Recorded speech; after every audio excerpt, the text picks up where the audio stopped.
পৃথিবী বড় স্বার্থপর, দুনিয়া বড় স্বার্থপর। দুনিয়া কাউরে জায়গা দেয় না, দুনিয়া কাউরে জায়গা দেয় না।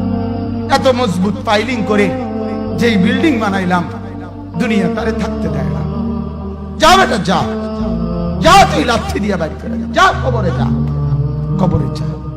দুনিয়া কাউরে থাকতে দেয় না। দুনিয়া কত ক্ষমতা ধরকে মাটির নিচে ফেলায় দিছে, দুনিয়া কত সম্পদ আলাকে মাটির নিচে ফেলে দিছে, দুনিয়া কত সুন্দরী নারীকে মাটির নিচে ফেলায় দিছে, মাটির সাথে রেজা রেজা করে ফেলছে। আজ আর চেহারা নাই, আজ আর রূপ নাই, আজ আর যৌবন নাই, আজ আর ক্ষমতা নাই। এমন বাদশা ছিল পৃথিবীতে যার হাতের আঙ্গুলের ইশারায় মানুষের গর্দান উড়াইয়া দিত, যার হাতের ইশারায় উঠত মানুষ, বসত মানুষ। আজ বাদশারা নাই, আজ সম্পদওয়ালারা নাই, আজ মালওয়ালারা নাই। দুনিয়া কাউরে থাকতে দেয় না, কাউরে না দোস্ত, কাউরে দেয় না। দুনিয়া দাদারে আমার থাকতে দেয় নাই। আমার দাদারে আমি দেখছি, আজ আমার দাদা নাই। আমার নানারে আমি দেখছি, আমার নানা নাই। আমার দাদিরে আমি দেখছি, আমার দাদি নাই। আমার নানিরে আমি দেখছি, আমার নানি নাই। আমার বাবারে আমি দেখছি, 14 লক্ষ টাকা বাবার পেনশনের আমি সব ডাক্তারের পিছনে খরচ করে ফেলছি, বাড়ির ফসলের জমি বিক্রি করে ফেলছি। আমার বাপ যেন না মরে বারবার বারে হসপিটালে নিছি, কিন্তু দুনিয়া আমার বাপকে থাকতে দেয় নাই। আমার বাপ কবরে চলে গেছে। দুনিয়া কাউরে থাকতে দেয় না, কাউরে না, কাউরে না, কাউরে না, কাউরে না। আমার বাপ দুনিয়া কাউরে থাকতে দেয় না। তুমি থাকবা না, তুমি থাকবা না। দুনিয়ার ধোকায় পড়ো না বাপ, দুনিয়ার ধোকায় পড়ো না। মাকে বুঝান, আজ মারা বেসামাল হয়ে গেছে, আজ বোনেরা বেসামাল হয়ে গেছে, বেপরদার উৎসব তুলে দিছে। এটা যেন আল্লাহর সাথে যুদ্ধ করছে। আল্লাহ করোনা না, তুমি আরো কিছু দাও, আমরা বেপরদিকে ছাড়বো না।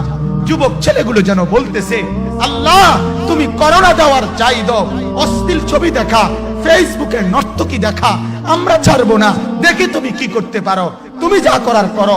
দোকানদার ব্যবসায়ীরা হারামের লেনদেন করা বন্ধ করছে না, সুদখোর সুদ ছাড়ছে না, ঘুষখোর ঘুষ ছাড়ছে না, নাফরমান আর জিনাকার ব্যভিচারী এরা কেউ কিছু ছাড়ছে না।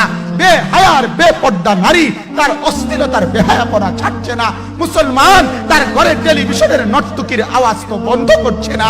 হায় করোনা কিভাবে যাবে, আযাব কিভাবে যাবে বলেন, বলেন, বলেন আপনারা। আমার বাপ ফেরাউনের উপরে তো আযাব এতদিন ছিল না, নমরুদের উপরে আযাব এতদিন ছিল না, সাদ্দাদের উপরে আযাব এতদিন ছিল না, কারুনের উপরে আযাব এতদিন ছিল না, লূত আলাইহিস সালামের কওমের উপরে আযাব এতদিন ছিল না, হুদ আলাইহিস সালামের কওমের উপরে আযাব এতদিন ছিল না, নূহ আলাইহিস সালামের কওমের উপরে এতদিন আযাব ছিল না।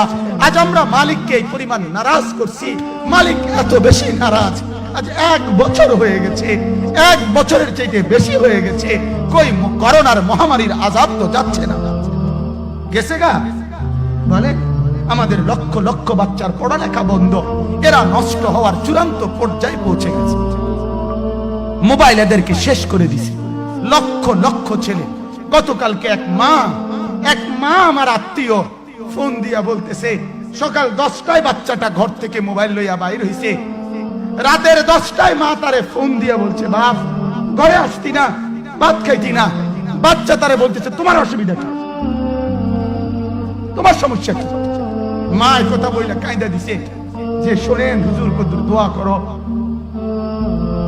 এক বাচ্চা, এক ছেলে, সে যদি তার মাকে কথা বলতে পারে, তার মানে গুনাহ তারে এত মজা দিয়া দিছে, ফেসবুক তারে এত মজা দিয়া দিছে, ইউটিউব তারে এত মজা দিয়া দিছে, নর্তকী তারে এত মজা দিয়া দিছে, গুনার দৃশ্য তারে এত মজা দিয়া দিছে, সে মাকে ধমক দিচ্ছে। রাত 10টা বাজলে কি হইছে, রাতের 3টা পর্যন্ত দেখলে তোমার সমস্যা কি? আমার আখিরাত আমি নষ্ট করলে তোমার অসুবিধা কি? আমার জাহান্নাম আমি ঠিক করে নিলে তোমার সমস্যা কি? আল্লাহ আমাদেরকে মাফ করে দেন, আল্লাহ আমার জাতিকে মাফ করে দেন।